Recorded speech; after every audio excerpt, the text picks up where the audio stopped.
Oh my goodness, I'm Maxwell Garcia, and today we are talking about my very first anime experience, and that was with a show called Vinland Saga. I'll first talk about it, and it won't be too much spoilers, but then I'll get into spoilers a little bit later. So, Vinland Saga was a brand new anime as in 2019. So one season is now fully released, 24 episodes, and in anime, each episode is around 20 minutes, and I don't think there's any variations on that.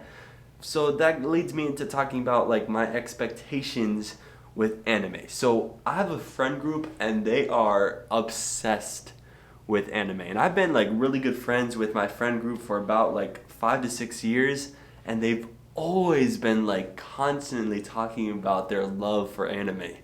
And it was just 5 years later, it was about that time that I was like, let me give this thing a shot. Because originally, for those 5 years leading up to like just like 3 months ago when I watched Vinland Saga, I was thinking that anime is this complete nerdy thing, and you're not gonna fall in love with the characters because it's in Japanese, and it's like has like 40-minute fight scenes, and it's all about fighting for so long, and it's like characters aren't really driven with an arc. It's just bland stories. And I was completely wrong, and Vinland Saga just completely turned that on its head for me, because I really thought anime was just like passable.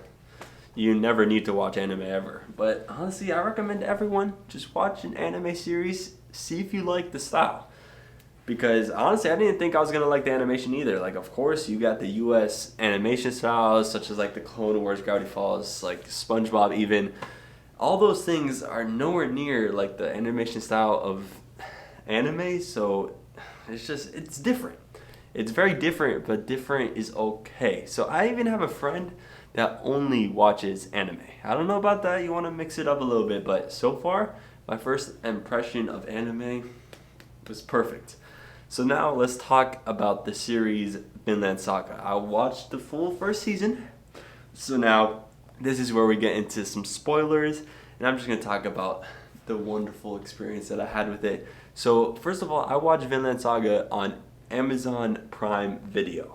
And I got this series recommended by my friend who was proclaiming it to me after I watched Game of Thrones. He said it was similar, and in totality, after watching it, it is similar because Vinland Saga is in like the 1,000, around the 1,000 to 1,100, around that year range, and it's surrounded by the Vikings in Europe, and it's about that conflict. So after Game of Thrones, I was like, I could watch something else medieval, and it's a similar just translation of characters, kind of. So you know how there's Ned Stark in Game of Thrones, and then how Ned Stark has a daughter named Arya Stark, and Arya Stark kind of like takes revenge on everybody for his father Ned Stark's death. It's kind of like that in Vinland Saga. So like this first season of Vinland Saga is the prologue to a whole other story that's coming. So season 2 is in development. I don't even know how this is the prologue, because honestly this feels like the story, but I guess the main character is Thorfinn is now going to be growing up in like the other seasons, and his mentality is going to change. But in season 1 I was like, this is the show right here. So the first like 4 to 5 episodes of the show is the prologue to the prologue. So you understand what I mean? And the first 4 episodes you see Thorfinn's father, Thoros, not Thor's, because I mean Thor is great, but Thoros is also pretty good. He was a warrior, a Viking warrior, but then he came to realize that war isn't as great as it is. There's just a lot of death, and it really is cruel. So once he realizes that, he makes his own family. So he has a daughter, Yoga, or Yuva, or something like that. She's not really a character too much. And then Thoros' wife, Helga, and then Thoros has a boy named Thorfinn. Thoros makes his own little village, secluded from everyone else, and they have dreams of going to Vinland, which is kind of like Greenland, or maybe like the Americas, which hasn't been completely discovered yet. That's like a super underlying plot, like it's nowhere near like the top hierarchy of plots. But anyways, Thoros is now being drawn into the whole regional conflict because a former general is trying to bring him in and kind of like threatening him. So Thoros has to go to battle, and then Thorfinn, his son, catches on the same boat with him to battle, and a group or a man named Askeladd captures Thorfinn and uses him as bait, and then Thoros sacrifices himself to save his son. And then Thoros dies at like episode 5, and then it just takes off from there because Thoros was preaching peace, and Thorfinn did the exact opposite of peace. He just wanted vengeance, revenge. And he wanted revenge on a guy named Askeladd who is so selfish and becomes a little bit less so as the season progresses. But he is such an antagonist, but like once it comes to the end of the season and he dies, you're just like, what? You're like, oh no, why did you die? I loved you. And just talking about anime as a whole right now, yeah, I was attached to Askeladd Thorfinn as his character developed, and they introduced a really funny guy named Thorkel, who is this like 10-foot giant that kind of has superhuman abilities.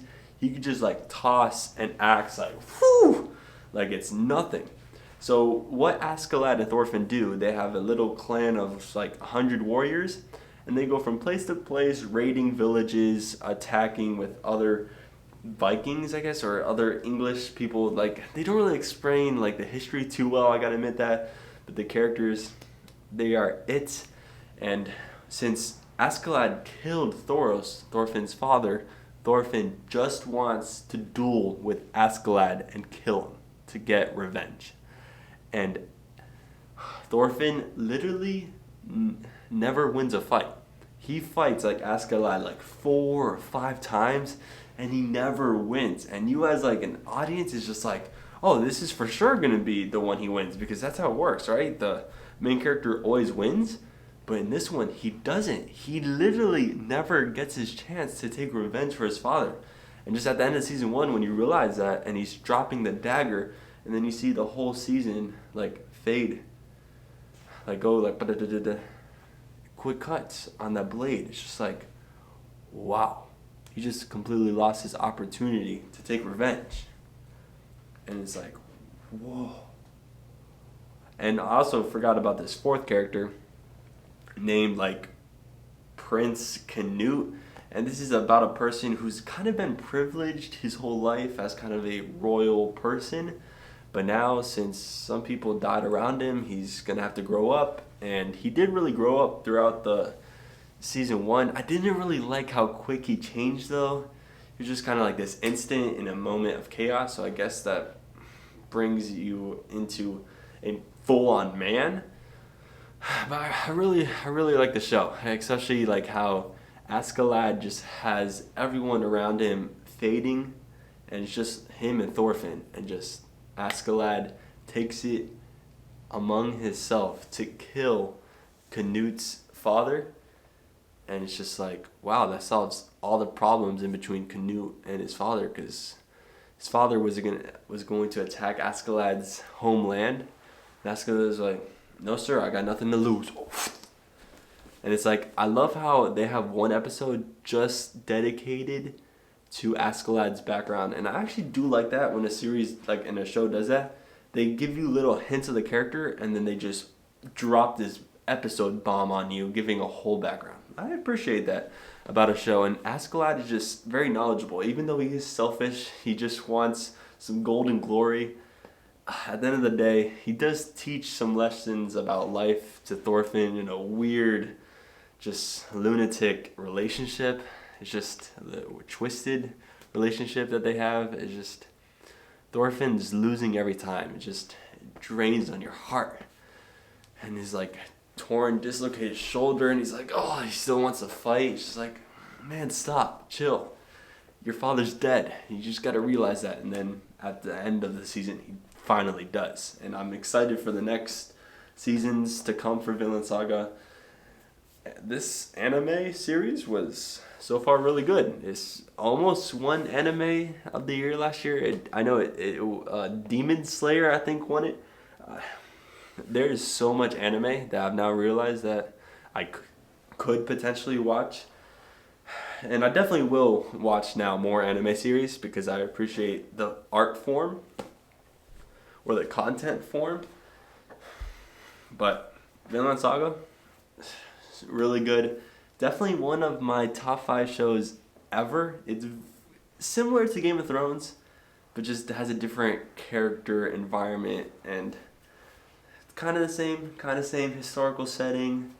They kind of do the same thing. So like fights aren't the end all be all in Vinland Saga. There's some background story. There's some conversations. There's some wisdom being passed on, and I like that. But when the fights do happen, they're quick, and they're like 5 minutes long or 4 minutes long, and it's just like I actually do like this fight.